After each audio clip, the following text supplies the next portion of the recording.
service message. I hate to do this kind of thing. It's boring to me. With the owner of license plate, that kind of thing. I hate it. But it's kind of important. I was up in the dressing room earlier. We'll call it that for now. I shouldn't make fun of it. Actually, they went to a lot of trouble on our behalf. I appreciate that. I don't know how they knew we loved tar paper, but there it is. Just fabulous. Anyway, I was up there in the dressing room. There was a young fellow who's here tonight. I don't know where you're sitting, so I'm not going to point you out. But a young fellow walked in the dressing room, and he said, "Excuse me, Marty, do you have a minute?" And I said, "A minute? Let's make it an hour, because I'm that way." And I guess we know that. And I said, "What's on your mind?" I gave him the benefit of the doubt there. And he said what he was going through, and he was trying to be polite. He said, "I'm going through H.E. Hubble double hockey sticks tonight, Martin." He said, "It's just the worst." And I said, "Now calm down, what's wrong?" He said he had lost his car keys and wallet somewhere here in the Roxy seating area. And I thought, oh my Lord, And I said, "Well, what's the problem?" He says, "Well, there's two problems, one and B." He said,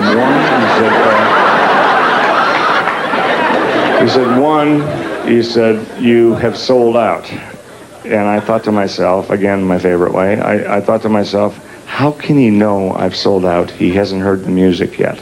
You know what I mean? And still, I took him at face value, and I said, okay. And I said, why is that a problem? He said, "It's very congested down there." He said, "There's no way I could be a good Roxy citizen and still go around saying, 'Excuse me, coming through, looking for wallet, looking for car keys, excuse me, could you..." And I said, "All right, you got a point there." He said, "That's number one." And he said, and B, he said, "All of the lights are trained on you as God intended," which I liked. It had a flavor to it, kind of a use of the language, which I thought he's got his head in his good place and probably a pretty good man when he grows up. But so here's what we like to do. He does have a good point. It is dark out there. It's impossible to see.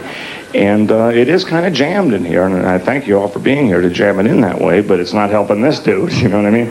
So I wouldn't ask to interrupt the show, but since we are coming to the last tune, you've been very nice all night about clapping at the end of songs, and not even at the beginning, which is really nice. A lot of people make that mistake at Dylan concerts. So he'll go, "Hey, Mr. They start clapping. You know where to clap. It's at the end, and you've been real good about it all night. It takes a certain kind of brain to do that, and I think at the end of this song, which will be the last tune, there's a good possibility. I don't want to be, expectant or whatever, but there's a chance you might clap, okay?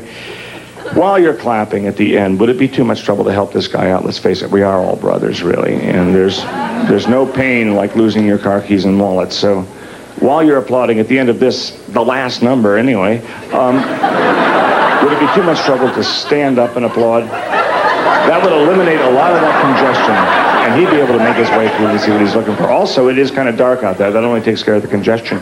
Maybe while you're clapping, you could all light a match and hold it way up. Okay, so he gets the general idea. And you're gonna see some people saying, "Okay, I checked, who cares?" Kind of really a lip service thing. Get on their case, okay? Just say, "Come on, more. And if they don't do it, start chanting it. Just more. And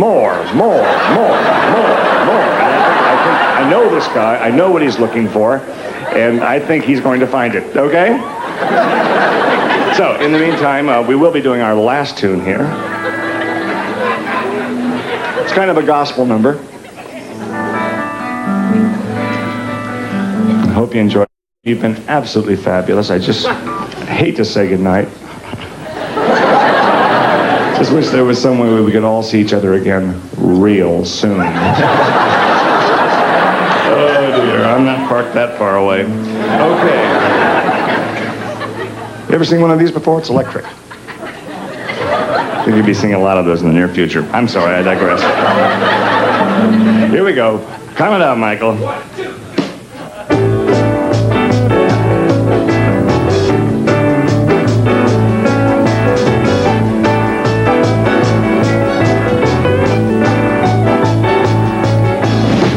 I don't want to be Jesus. I'm allergic to the cross.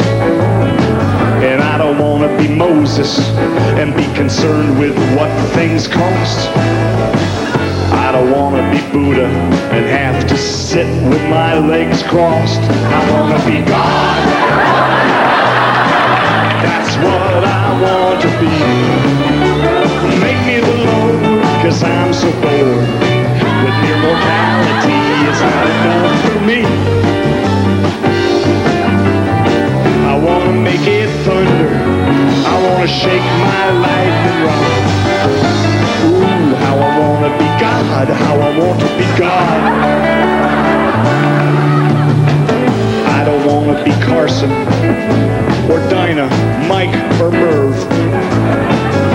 alien ecstasy I wasn't put on earth to serve. I don't want to be pushy, but I want what I deserve. I want to be God. That's what I want to be. Make me the Lord, 'cause I'm so bored. Immortality is not enough for me. I want to make it thunder. I want to shake my lightning rod. Yes, ooh, how I want to be God. How I want to be Jesus. How I want to be God. Good God.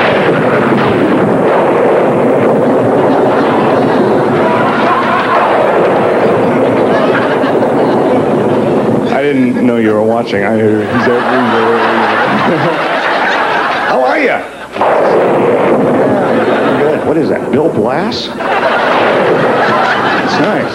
And I like it without the beard too. It's more today. Great. Rested. That's great. Huh? Oh no. Oh God. No, I wasn't trying to be disrespectful. First name. He says, no, I didn't. I don't even know your last name. Okay. You're kidding. I have heard that so many times, and it never connected. Okay, from now on, I'll be a little bit more respectful, Mr. Dammit.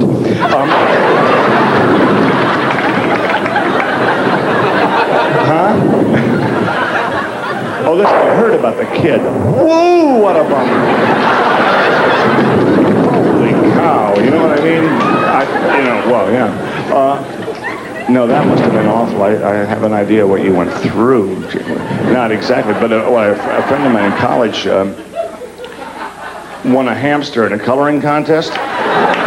And he had it down in his basement, okay? And he had it in one of those little cages that he built himself out of like coat hangers. And he had one of those little wheels you spin like crazy, okay? And so the hamster is running. I don't know whether he had like extra peppy food or something like that, but he's really doing some RPMs, you know? Okay, but no, I'm almost done. And he's running along, and whoa, he goes right out of the little spinning wheel through a crack, because I say it was like coat hangers, it was homemade. And he flew through and hit his head on a water pipe. And the hamster was out for about 20 minutes. He's all right now, but no, it's not exactly the same thing. But it's sort of, yeah. Well, listen, you know, Mr. Dammit, could we talk later? Good? Well, listen, because right now I've got this whole audience in my hands. I think you know the feeling. Sure. And so we can talk maybe at a less important gig when all the heavies from all the big studios and everything aren't here, okay? All right, that would be great, yeah, because I want to get on with what I'm doing. Okay, and I didn't mean to be disrespectful. Wait a minute, you know how we can talk? Do you have a CV? That's your handle? That's great. So, okay, so I'll see you later on, and we'll talk further. And you're absolutely right. It was extremely disrespectful of me to sing that. And you would have to be out of your mind to do a song like that. And you're absolutely right, and I apologize. Okay.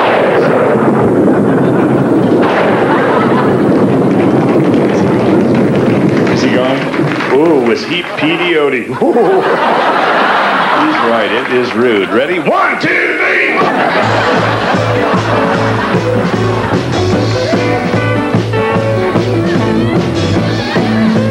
Bye.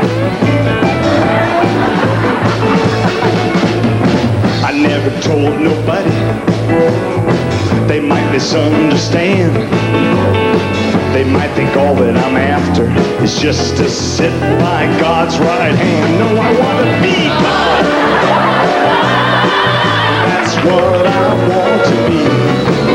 Just make me the Lord, 'cause I'm so bored. With immortality, it's not enough for me. I want to make it thunder and spend my summers on Cape Cod. Yes, ooh, how I want to be God, how I want to be Jesus, how I want to be God.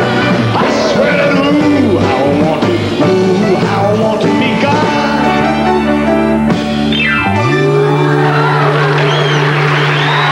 Thank you very much. See you later. Thank you.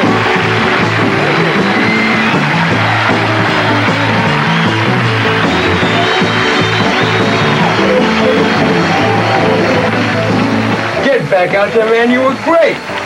Not for this kind of work. Oh, for Christ's sake. No, Ricky, I'm sorry. That's work. How about for an extra $3? Are you kidding me? Thank you very, very much. What kind of music am I hearing? Disco.